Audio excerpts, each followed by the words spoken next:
So what is up, guys? Nick here, helping you to master your technology, and welcome to the iPhone XS now. So this phone right here has been on the market for about 1 year now, or maybe a little bit more. And yes, it's already discontinued by Apple and kind of forgotten about. I mean, nobody's talking about this phone anymore. I mean, this phone really wasn't talked about too much in the first place because the XR with all the zingy colors last year stole the limelight. But this phone is now significantly less if you're looking for it on the third-party sites, and you could find it in the 7s, 6s, and if somebody's really desperate, you might even get it in the 5s if you know who you're talking to. So really, this phone has come extremely down in the price point versus the initial launch phase. But because the iPhone 11 Pro now is out, is this phone still worth buying right now? And that is basically what we're going to discuss here in this video. Okay, so a year later, body and design. Well, I really did like the comfort factor of the size of this phone. 5.8 inches, same as the iPhone 10 basically. 177 grams. Glass back on the rear here. Can attract smudges, but pretty sturdy glass here on the phone. Camera bump right there. Sticks out a little bit more than the newer iPhones, and we do have our stainless steel on the side of this phone. So overall, this phone has always felt extremely premium in the iPhone XS. So if you bought this phone now, you don't really got to worry too much about that. This is an extremely premium feeling phone, and this phone is 7.7 millimeters thick. So not the thinnest phone ever, but it's still a very thin phone. Comfort factor, build quality, really strong still for iPhone XS. IP68 rated. That is not warranted though, so I wouldn't go testing it to its limits. But overall, the quality is still strong here for XS, even a year later. So display qualities here. iPhone XS now, still very bright. Now, I will mention that the 11 Pro is a much brighter phone here than XS, but it's not like I was begging for more brightness. This phone was still blasting my face at nighttime. I still would have to lower the brightness way down because it's super bright. Night shift, we do have True Tone here as well, and dark mode does come to this phone with iOS 13. It is an OLED display, Super Retina, so still does give you that nice deep black when you are watching, videos, and you have that black contrast with the colors. So if we go to Wikipedia here, you can see, look at this, very sharp text on the phone. So nothing really to miss out on. Now, when you do go to dark mode in Safari, it's still kind of white here, but a lot of the pages are still darker in this software, like the calendar, for example. Really, if you're not looking for the brightness differences on the 11 Pro, it's almost the same display in the actual experience day to day as maybe the 11 Pro. So you're getting basically like 95% of what you're getting on that newer phone without getting more nits of brightness. But other than that, the experience is almost identical. So very good display here still, and kind of a bargain if you think about it, at $400 off, $300 off, depending on where you look, and it should only come down from here. So software, you get the same software you get with the iPhone 11 Pro here with the iPhone XS, including dark mode, pre-installed shortcuts, combining Find My, the new reminders application, the new volume HUD, the new silence switch, visual elements. Everything is the same here. I mean, even the way when you do this long press here, you still have 3D touch on this phone, which is nicer and faster, I think, than the 11 Pro. You can see that it looks a little bit different here on the phone, but software, you're missing out nothing at all getting the iPhone XS. And if you have one, rest assured your software is exactly the same as anybody who went out and bought a $1,000 iPhone 11 Pro. So in performance, this year does go to the A13 Bionic chip, maybe slightly faster Face ID, but honestly, I have noticed that much performance difference. Zero. There's basically none to speak of when it comes to the XS to the iPhone 11 Pro in terms of just the speed performance. Really, there's nothing to speak of. This phone absolutely flies on the XS. So you're getting essentially the same performance for $300 to $400 less. So really not the biggest difference here. And no matter what you're doing on the XS, it's going to be a rocket for a long time here. So be happy with that. You're going to enjoy the performance for XS. So storage, I went with the 64 gig storage on the iPhone XS. I understand why you would think that's ridiculous for the price you pay for this phone,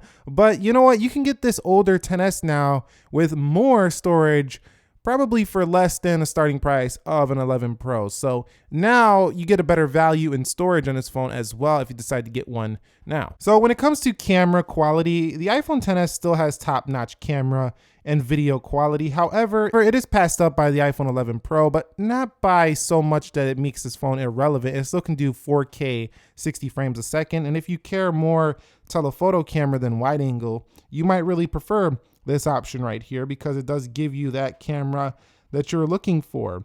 Now, everybody is all about the wide angle. I really like the wide angle as well, but one thing many people are not discussing is the wide angle's quality is nowhere near that of the standard wide. These are the introduction of wides, and it's going to be a couple years before the standard wide's quality is going to reach the level of the regular camera. Like, I would not trust that for every high quality photo I'm taking. It does have some noise in it compared to the standard wide. This phone still offers a pretty good camera overall. I mean, it's still better than most Android phones out there. Now, if we do flip this thing around, the front facing camera has been massively improved for the 11 Pro, but again, you still have a camera that most people loved on the XS last year from the front and used for a lot of video and photo work. So I don't think you're going to be disappointed with the cameras. If you're in the market for a XS, it's got really good stuff here on the front and the rear. It's just not the best on the market anymore. There's some photos I took with this phone right here. You can see just tremendous quality from this phone. That's a regular wide. You can see just plenty of detail. Dynamic range is good on this phone. It can pick up the clouds, the shadow details, everything. The processing is nice. The video quality is very good as well, so you don't really have much to worry about in the way of quality unless you're a real photo and video snob. Comes to audio quality, you still have your stereo speakers on here, top and bottom, and they sound very good for XS. Best year technology, and welcome to my Apple iPhone 11 Pro Max full review. Now, I want to make one thing very clear. Now, some sources are saying already that the XS speakers are on par, if not better than the 11 Pro speakers of this year.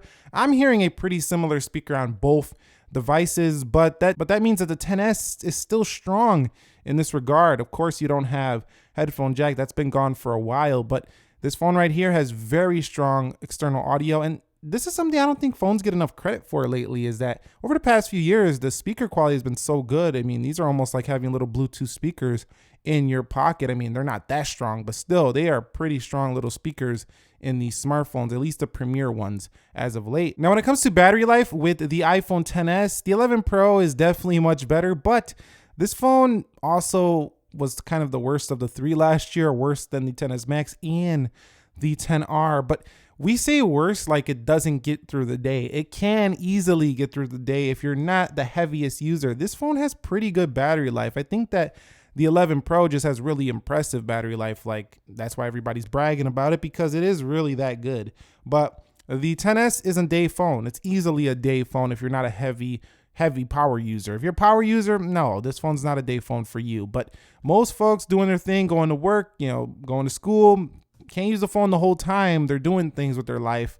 This phone will get through the day quite easily, actually, especially if you throw on the low power mode. But when you start consuming media, you start, taking a lot of photos and videos, you'll see this phone deplete a lot faster than others. And that's due to it having less than a 3,000 milliamp hour cell. So let's talk about phone. I'm going to talk about the quality and reception. Well, the iPhone XS, that stands, as I said before, the reception on here, not the best. Intel modems have really been a detriment to this phone right here. I know that because when I use the Galaxy S10, a direct competitor, that phone has much better signal strength wherever I'm at than this device. And that's pretty unfortunate because, the beef between Apple and Qualcomm in the past, that's probably why this is what's happening on this phone. But here's the deal.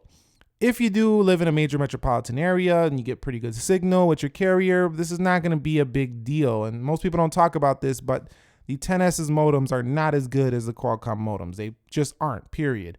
And the phone call quality, though, is pretty good when you do have signal, so I'm not going to knock it there. It's just the reception, and that really leads to having a worse phone call experience because you don't know if you're going to have the best reception on this device. Speakers do sound good on speakerphone calls, though. Okay, so XS, where does it stand? Well, they kind of never got that much praise because, well, the iPhone 10. Millions of people seen this phone, they said, nope, no way, Apple. I am not updating to that thing. But what this phone does represent is a great option for as the prices keep coming down for people who don't want to pay for the new iPhone and they still want a premier smartphone. It's kind of like with the 6S. When you had a lot of people had the 6, probably didn't go to the 6S, but they did go to the 7. they probably did go to the 8, and if they didn't even go there, they went to the 10. And for people who are looking for an older iPhone on a bargain, this, as the years go on, as the months go on, this is going to be one of those 6S style of phones. When you find it on a good deal, you're going to be very happy you bought it, because it does offer quite a bit in this package, even though it's overlooked and overshadowed by the 10R, the 10s Max, and now even more so by the 11 Pro series and the 11. That's it for me for the iPhone XS Now. That was my year later experience with this phone. I just decided to call it now instead of a year later. Thumbs up if you enjoyed it. Do you have a XS? Share your experience with the community below. Questions, comments, concerns, drop them there as well. And subscribe if you haven't already. I'll catch you all in the next one. Thank you very much for watching. Nick here. Peace.